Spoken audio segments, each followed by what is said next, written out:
Bon, a priori, ça devrait être bon. Ok. Voilà. Bonjour à tous. Donc, nous allons démarrer ce premier webinaire sur la CSRD. On est enchanté. On vous remercie de vous se joindre à nous pour ce sujet d'actualité. On va se présenter rapidement. Au préalable, juste quelques mots sur l'équipe RSE que nous avons constituée chez FIBA. Nous avons, voilà, pour accompagner tous nos clients, vous accompagner sur ces sujets. Nous avons formé et monté une équipe de spécialistes pour deux grosses thématiques qui sont la CSRD, qui est le sujet d'aujourd'hui, et toutes les offres RSE autour des diagnostics RSE, du calcul du bilan carbone, qui est un sujet important dans ces sujets environnementaux, et également des services d'indicateurs pour pouvoir vous proposer les meilleures solutions selon vos besoins, selon votre activité, dans vos démarches et vos besoins RSE. Donc, on va se présenter rapidement. Honneur aux dames. Donc, bonjour à tous, Mathilde Chevrier. Je fais de l'audit financier et des missions RSE chez FIBA depuis un peu plus de 4 ans maintenant. Et Xavier Courteau, donc commissaire aux comptes, en charge de la responsabilité de l'équipe d'audit, et j'interviens aussi dans l'équipe RSE et en particulier donc, sur la partie CSA. Donc, on va vous présenter le menu de cette demi-heure. Donc, on vous présentera d'abord un peu de contexte, dans quel cadre la CSRD est venue. Ensuite, la réglementation, les points majeurs de la réglementation à maîtriser, les grandes étapes pour se conformer à la CSRD et être prêt pour ceux qui y sont soumis. Et on vous parlera un peu de la certification, comment se passe la validation d'un rapport de durabilité. Alors, pour vous parler un peu du contexte, on tient à vous souligner que la CSRD, c'est avant tout une volonté européenne. Et tout ça, ça découle du Green Deal qui a été adopté par l'Union européenne en 2019. En fait, dans l'objectif d'atteindre la neutralité carbone en 2050, l'Union européenne a poussé pour que des outils soient mis en place pour aider les pays à y parvenir. Et la CSRD, en fait, ça répond à ce besoin-là. C'est un petit outil, on va dire un thermomètre pour pouvoir suivre ces objectifs du Green Deal. Et l'objectif du Green Deal, c'est donc réorienter vraiment les flux de capitaux vers des financements verts, transformer l'Union européenne en une société du coup plus juste, plus respectueuse de l'environnement, plus prospère, et tout ça dans la promotion de la transparence dans ses actions. Donc maintenant, pour venir un peu plus au cœur du sujet, on va vous parler donc de la CSRD. Donc, avant la CSRD, il existait déjà des choses qui étaient faites, notamment la DPEF, c'était la déclaration de performance extra-financière. Mais cette DPEF a évolué pour aller vers la CSRD puisqu'elle concernait beaucoup moins d'entreprises, puisque c'était uniquement des sociétés de plus de 500 salariés. Il n'y avait pas de normes qui encadraient ces déclarations de performance extra-financière. Finalement, les sociétés pouvaient communiquer toutes sortes d'informations qui n'étaient pas forcément les plus adaptées au vu de leur activité.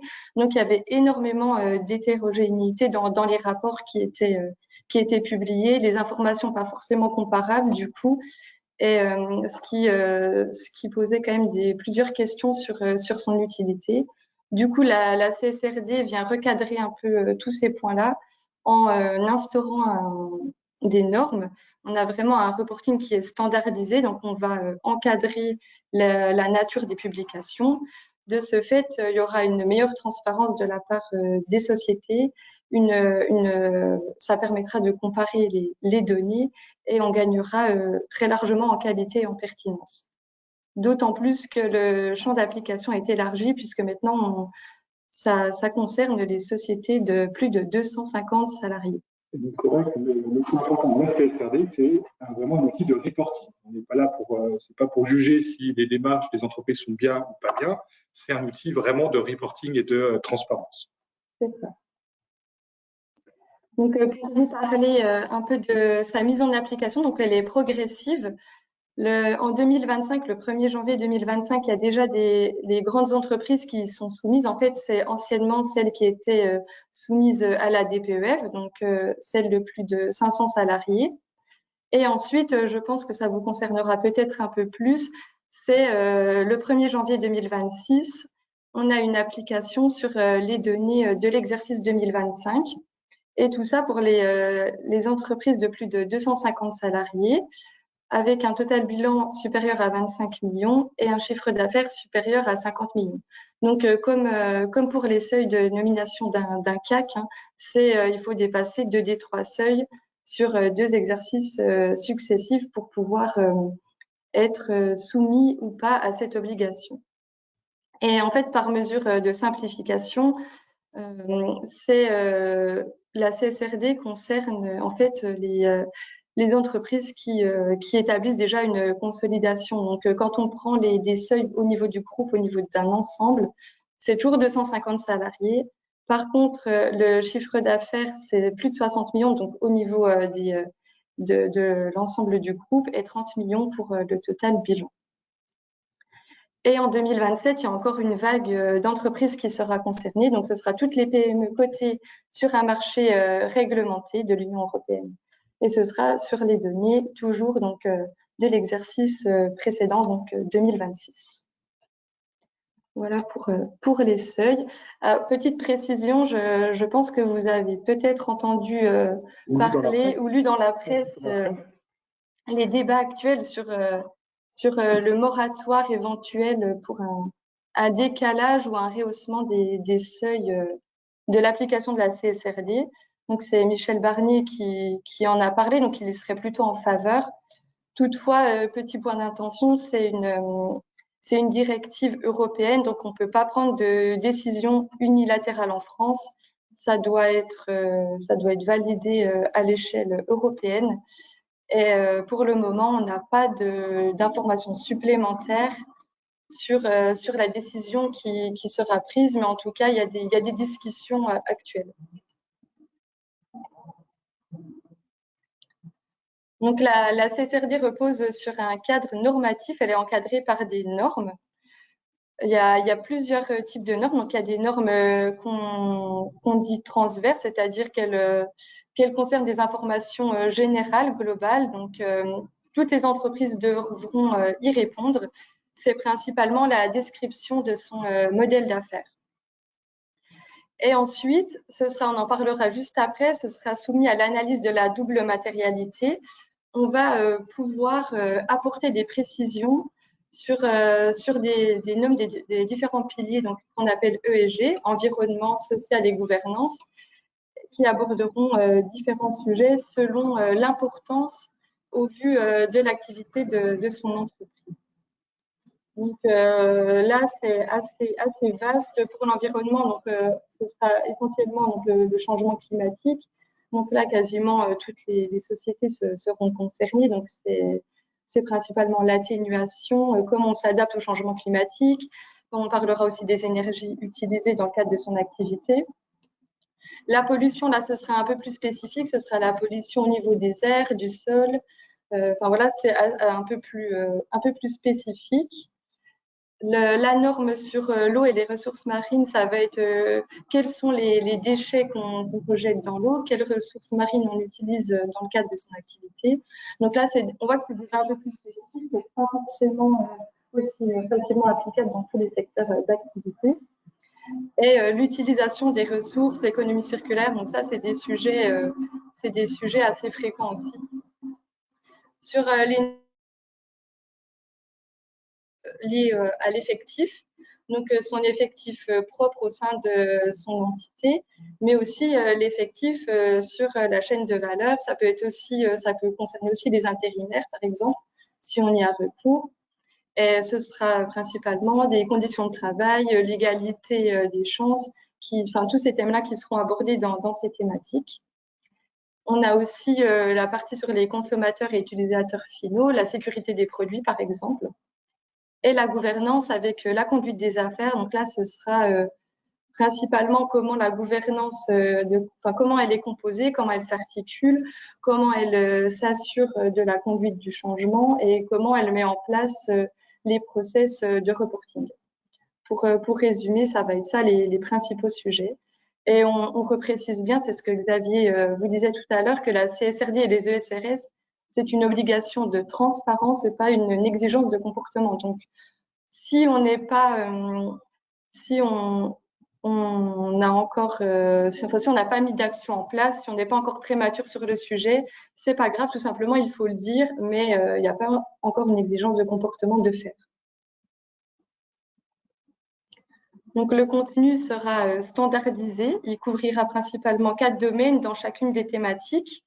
On devra évoquer la stratégie mise en place sur ces enjeux de durabilité, la gouvernance, comment elle vient s'articuler autour de tout ça.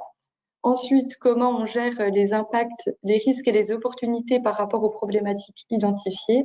Et ensuite, on viendra alimenter, documenter ces points-là par des indicateurs et des cibles. Donc, ce sera soit des indicateurs qualitatifs, donc ce sera du narratif, soit du quantitatif, et là, ce sera des ratios, des KPI. Et tout ça, ça permettra de mesurer l'efficacité des actions et des politiques qui sont mises en œuvre ou qui seront mises en œuvre. Donc, je pense que vous avez aussi entendu parler dans la CSRD qui a énormément de points de données. Ça avait fait débat quand même un certain temps, surtout à la mise en place. Il y a plus de 1200 points de données, donc on entend souvent cette phrase-là. Par contre, il faut se rassurer et on ne devra pas publier une liste exhaustive de points de données. Et en fait, pour limiter la liste, on va utiliser ce qu'on appelle la double matérialité. Donc, la double matérialité, c'est l'analyse sur les différents piliers que je vous ai présentés tout à l'heure. Donc, on les prend tous un à un. Et sous ces piliers-là, enfin, sous ces catégories, il y a encore des sous-enjeux. Donc, il y en a 87 au total. On va prendre les 87 sous-enjeux par pilier et on va identifier si la thématique est matérielle pour mon entreprise. Donc, qu'est-ce que ça veut dire quand on parle de double matérialité? On parle de matérialité financière. On a des impacts, l'environnement a des impacts sur notre société et la matérialité d'impact. La société, nos activités ont des impacts sur l'environnement. Donc, pour la matérialité financière, on parle de risques et d'opportunités, puisqu'on peut avoir des risques financiers pour mon entreprise. Ils peuvent être réels ou potentiels à plus ou moins long terme. Et pour la matérialité d'impact, on a des impacts qui sont négatifs ou positifs. On peut avoir une démarche vertueuse sur son environnement au sens large ou pas. Et là, ils peuvent être réels ou potentiels à court et moyen terme ou long terme. Donc là, c'est vraiment ça qu'on va prendre en compte. Et on précise aussi que cette analyse-là se fait sur toute la chaîne de valeur, de l'amont à l'aval de mes activités. Donc, on prend en compte ses fournisseurs et ses consommateurs. Vraiment, on fait toute la chaîne doit être prise en compte. Et en fait, cette analyse de double matérialité, c'est un filtre. Ça permet de réduire la liste, d'être pertinent dans son approche. Et il faut aussi savoir que des normes sectorielles seront publiées. Donc, elles devaient être publiées en 2026. Elles vont être un peu retardées. Donc, elles se publieront un peu plus tard. Mais il ne faut pas concentrer toute son énergie dans la double matérialité. C'est très important. Mais il ne faut pas y passer 6 mois. En général, on n'apprend pas grand-chose en faisant cette analyse de double matérialité. Il faut rester pragmatique et pas utiliser toute son énergie pour cette partie-là, mais ça permet de réduire la liste. Et quand on aura les normes sectorielles, donc on aura vraiment précisément les indicateurs qui seront applicables à chaque secteur. Donc cette double matérialité sera plus forcément utilisée puisqu'on se rapportera à la norme sectorielle. Mais pour le moment, elles ne sont pas publiées, d'où l'importance d'effectuer encore cette étape-là, sans pour autant y passer des mois. Donc là, on vous a fait un petit tableau juste pour vous recentrer un peu sur ce qu'on publie dans le rapport de durabilité. Donc, on publie une information si elle est matérielle d'un point de vue financier, si elle est matérielle d'un point de vue d'impact Et si elle est matérielle, elle est doublement matérielle, si elle est matérielle d'un point de vue financier et d'impact. Donc, ça permet vraiment de se concentrer, c'est ce qu'on rappelle, sur des sujets qui comptent, sur les impacts, risques et opportunités matérielles, toujours en étant pragmatique, on garde en tête la finalité. La CSRD, avant tout, c'est un outil pour être plus vertueux, c'est un thermomètre, et ça ne doit pas être une liste exhaustive d'indicateurs, et on perdrait tout le sens de l'objectif de la directive. Donc, on vous rappelle un peu la chaîne de valeur et qu'est-ce que c'est. Donc, l'amont, l'opération de ma chaîne d'approvisionnement, quel impact, comment s'articulent les relations avec les fournisseurs et les sous-traitants. On a ces activités propres qui ensuite qui se répercutent sur de l'aval, donc nos clients, des distributeurs ou des usagers d'un produit. Donc, toutes ces informations-là doivent être abordées. Par contre, on n'est pas forcément obligé de consulter ces parties prenantes immédiatement. C'est important de les prendre en compte, mais il y a des tolérances pour les jusqu'aux 3 premières années de mise en application de la directive, de ne pas consulter l'ensemble de ces parties prenantes. Ce qui est quand même un gain de temps aussi pour l'entreprise si ce n'est pas forcément faisable dans les délais qui vous restent. On vous a également présenté des exemples d'informations à publier. Donc, on a pris les 3 normes les plus courantes qui sont matérielles, on va dire, pour quasiment 100% des entreprises. Donc, on a la norme environnement sur le changement climatique. Donc, on a des informations qualitatives, c'est ce qu'on disait, et quantitatives qui sont attendues.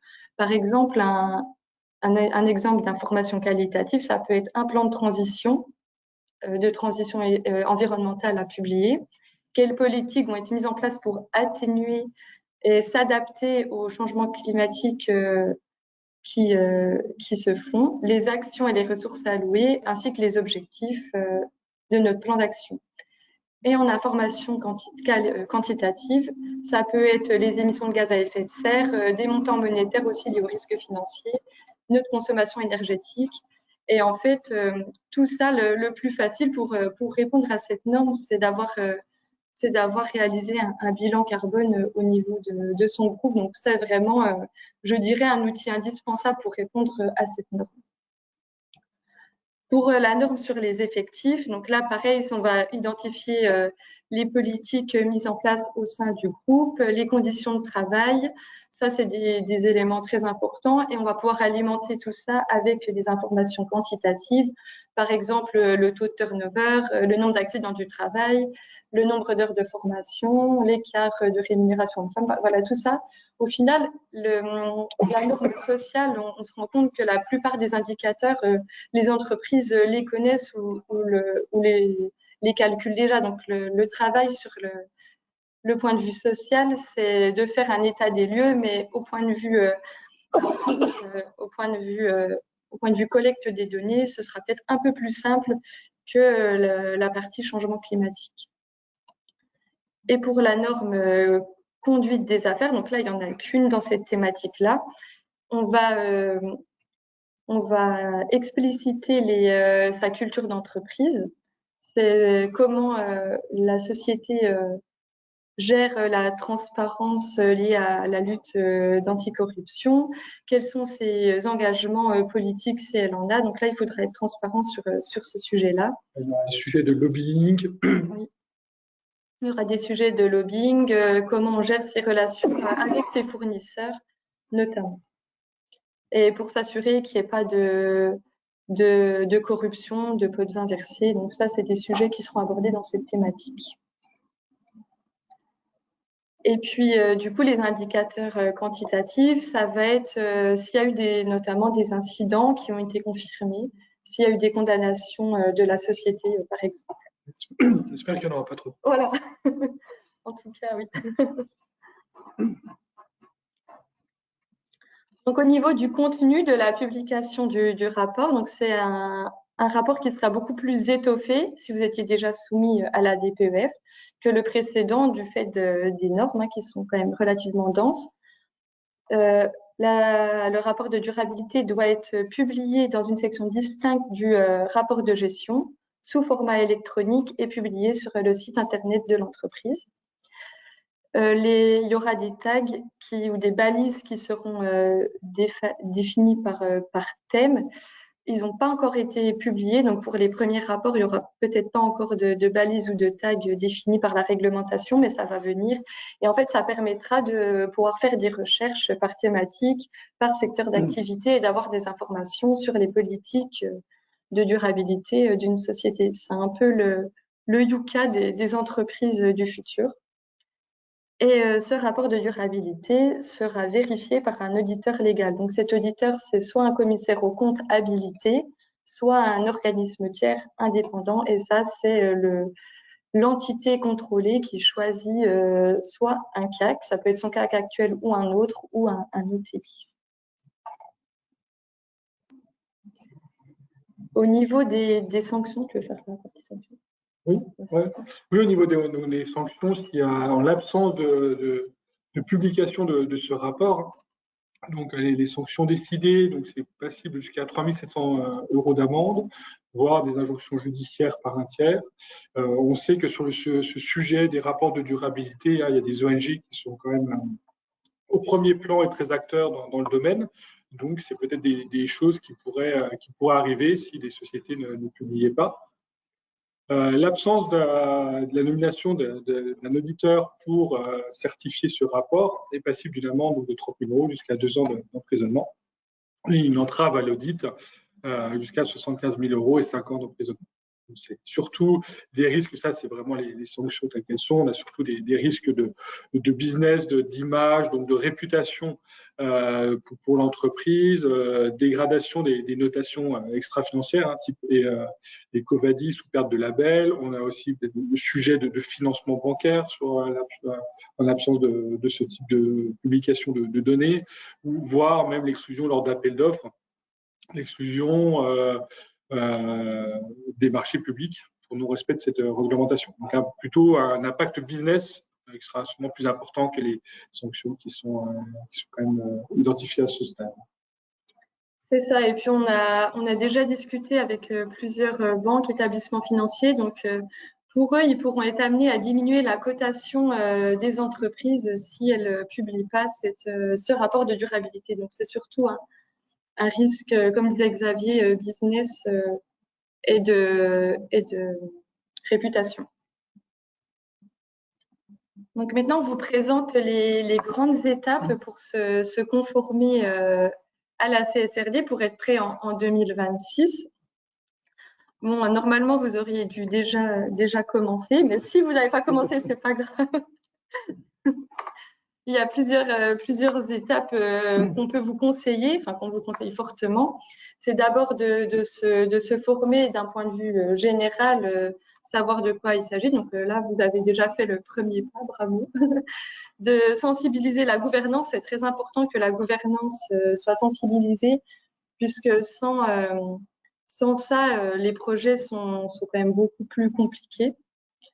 Ensuite, il faut réaliser une analyse contextuelle. On peut faire un benchmark, là, d'autant plus qu'en 2025, il y aura les premiers rapports la première vague qui sera concernée qui seront publiés. Donc, ça permettra d'avoir un regard sur ce qui est publié, comment les entreprises ont abordé le sujet, même dans la présentation, puisqu'il n'y a pas concernant la forme, il n'y a pas de règles. Il faut ensuite faire son analyse de double matérialité, très important. On vous rappelle que c'est un filtre qui permet ensuite qui est la pierre angulaire, la colonne vertébrale du rapport, qui permet ensuite de justifier ce qui est mis dans le rapport. Ensuite, on parle d'analyse des écarts, c'est-à-dire l'analyse des écarts. On va regarder ce qu'on devrait publier, la liste des indicateurs qu'on devrait publier. Quels sont les indicateurs que je produis déjà, lesquels sont à réaliser. Donc, comment je dois collecter les données, quelle action je dois mettre en place pour pouvoir le faire, quelle personne est concernée dans mon entreprise, parce qu'on a vu que c'était très large, hein, le pilier ESG pourrait me fournir ces informations-là. Donc ça, c'est une étape assez longue. assez longue pour ensuite se mettre un plan d'action de mise en conformité et jusqu'à la collecte et la rédaction pour aller ensuite vers la vérification réglementaire. Mais là, je dirais que les étapes les plus importantes, les plus déterminantes, c'est l'analyse de la double matérialité et l'analyse des écarts, puisque ça définira l'ensemble du rapport. Voilà pour les grandes étapes à mettre en place. Et maintenant, on va vous parler de la certification du rapport de durabilité. Comment ça va se passer? Donc, on certifie, on a déjà, Mathilde l'a déjà mentionné, donc il y a deux catégories de personnes qui seront habilitées à certifier. Donc, des commissaires aux comptes habilités, donc on appelle, nous, dans le jargon, des CAC verts. Donc, il y a un processus, il y a un cursus de formation de 90 heures actuellement pour former tous les professionnels sur ces sujets. Donc, ils doivent passer ce cursus et être enregistrés en tant que CAC vert auprès donc, de la haute autorité de l'audit, qui est notre autorité de tutelle, qui tient les listes des commissaires aux comptes. Donc, la haute autorité de l'audit va avoir deux listes, la liste des commissaires aux comptes et la liste des CAC verts, des commissaires aux comptes habilités à certifier des données de durabilité. Il peut s'agir d'un CAC différent de celui que vous avez qui certifie les comptes annuels. Alors, ce n'est pas une bonne idée quand votre CAC actuel, c'est nous. Mais en tout cas, voilà, il n'y a pas d'obligation. Il faut un CAC vert, il peut être différent. Cette mission peut être réalisée en COCAC. Voilà. Bon, dans la pratique, il y a quand même une certaine, forcément, connexion entre les données financières et les données de durabilité. Donc, normalement, on devrait retrouver les mêmes CAC, au moins le même cabinet pour certifier les comptes et les données de durabilité. Donc, ça, c'est la première catégorie. Et la deuxième catégorie, c'est les ETI, donc les organismes tiers indépendants qui sont accrédités par le COFRAC. Donc, par exemple, on retrouve des organismes type AFNOR qui vont pouvoir certifier aussi les rapports de durabilité. Ils sont aussi sur la liste, ils seront aussi encadrés par la haute autorité de l'audit pour avoir les mêmes normes et la même réglementation que les commissaires aux comptes. Donc voilà donc la certification, ce sera dans un premier temps donc une assurance limitée. Pas une assurance comme sur les comptes annuels, ça viendra plus tard. On va commencer par une assurance limitée. Donc la conclusion des missions d'assurance limitée, c'est une forme négative où on dit qu'on n'a pas identifié d'erreur ou d'incohérence dans les données. Donc voilà ce qui est prévu. Les premiers rapports qui vont sortir vont avoir une assurance limitée. La mission s'articule autour de quatre axes. La conformité du processus de double matérialité. Donc, on va retrouver quand même, c'est beaucoup de méthodes d'audit que vous avez l'habitude de voir quand vos commissaires aux comptes interviennent. On va être sur l'analyse de procédure, comment on a identifié comment on est arrivé à cette donnée, comment on identifie les sujets. Donc ça, voilà, c'est beaucoup de méthodes que vous connaissez. Donc, les quatre axes, cette conformité du processus, comment elle a été élaborée, la conformité des informations publiées, les respects des exigences de la publication par rapport à la taxonomie verte et la conformité du balisage de l'information. Donc ça, c'est important, c'est le tagging. Donc c'est vraiment ce sujet de transparence. En fait, c'est pour pouvoir comparer. On va vérifier, il faudra vérifier que le balisage dans le rapport est conforme pour que les différents lecteurs puissent comparer avec les autres rapports. Juste petite précision, on peut peut-être parler de la durée du mandat. Si vous choisissez votre commissaire aux comptes actuel qui est habilité, vous pouvez aligner la durée du mandat commissaire aux comptes avec le mandat de certification du rapport de durabilité. Ça permet de ne pas avoir de décalage et de s'aligner sur la même durée du mandat. Sinon, c'est un durée mandat classique de 6 ans, 6 exercices. Voilà, donc c'est vraiment un travail de vérifier que l'information est produite et qu'elle est bien conforme au texte. C'est vraiment ces sujets qui vont bien être suivis. Et on vous conseille, quand vous avez fait l'analyse de votre double matérialité, de prendre contact avec votre commissaire aux comptes, si c'est lui, enfin voilà, si c'est l'actuel, pour valider ce point-là, puisqu'en fait, le processus est tellement long ensuite à mettre en place, enfin beaucoup plus compliqué que si on attend le moment de la certification pour présenter les enjeux de double matérialité. S'il y a un sujet de désaccord, ça va être beaucoup plus compliqué de s'y conformer en quelques temps. C'est pas comme une anomalie qu'on corrige sur les comptes ou en une écriture, c'est bon, on peut se mettre d'accord. Là, le processus c'est un peu plus compliqué, donc faut vraiment prendre contact avec lui avant. En tout cas, c'est ce qu'on conseille pour optimiser le process de certification. On vous a mis aussi quelques ressources utiles qui sont présentées dans les textes pour mettre en place la CSRD. Donc, je pense que vous aurez accès ensuite au diaporama. Vous pourrez y avoir accès. Et on vous remercie pour votre attention. Voilà, on a tenu le timing. On vous remercie. Donc, on reste à votre disposition. N'hésitez pas à nous contacter si vous avez des questions ou voilà, pour tout accompagnement dans cette démarche qui est voilà, un beau sujet, un grand sujet d'actualité et sur les années à venir. Donc, on est à votre disposition. Et merci d'avoir participé. Donc, on avait un petit moment de questions-réponses. Je vais voir s'il y a des questions dans le chat. On voit ça.